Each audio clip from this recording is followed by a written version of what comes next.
अहमद भाई, यही चीज अगर आपसे देखें, नई टीमों ने बड़ा सरप्राइज किया। कोरासाओ को देखें, इक्वाडोर रेगुलर टीम है, 15 हमले किए हैं इक्वाडोर ने और 15 के 15 उन्होंने नाकाम किए। केप वर्दे आपके सामने है। फिर सऊदी अरब का एक स्ट्रक्चर है प्रॉपर, और सऊदी अरब को पहली बार तो वर्ल्ड कप खेल नहीं रही, ये कोई नई टीम तो है नहीं, और कोई ऐसी टीम भी नहीं है जिसको कहें कि ये कोई इसका स्टैंडर्ड नहीं है, इनके पास पैसे नहीं है, इनके पास ये सब कुछ है। ईरान के थोड़े मसाइल ज़रूर रहे हैं आपके सबके सामने, लेकिन जिस तरह से बेल्जियम के सामने डट के वो खेली है, और ट्रैवल उनको अलग तंग कर रहा है, रहने के वीज़े के मसाइल हैं, लेकिन क्या कमाल परफॉर्मेंस दी है।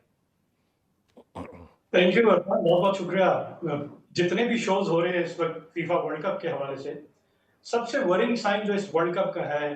जो ईरान और यूएसए की वॉर हुई है उसके बाद से, जिस तरह अभी रिजवान साहब भी बता रहे थे कि उनकी ट्रैवलिंग का इशू है, जैसे ही मैच उनका खत्म होता है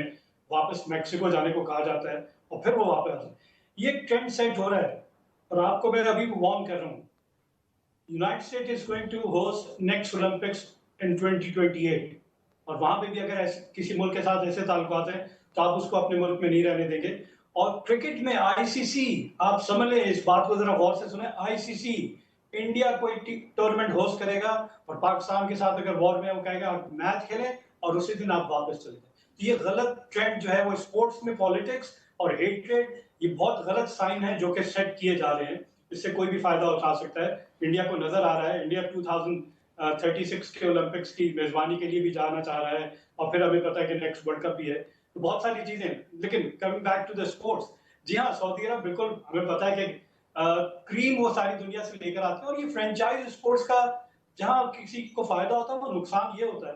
प्लेयर्स के पॉइंट ऑफ व्यू, जो स्टार प्लेयर है, कि उनकी केमिस्ट्री अपनी टीम के, अपनी कंट्री के प्लेयर्स के साथ बनी होती है। जब वो लीग खेलने जाते हैं और सारा साल वहां खेलते हैं तो उनकी गेम चेंज हो जाती है, उनको अडॉप्ट करना पड़ता है बाकी लीग्स के साथ, बाकी प्लेयर्स के साथ। और फिर जब अपनी टीम को रिप्रेजेंट करने आते हैं, रोनाल्डो की परफॉर्मेंस आपके सामने है,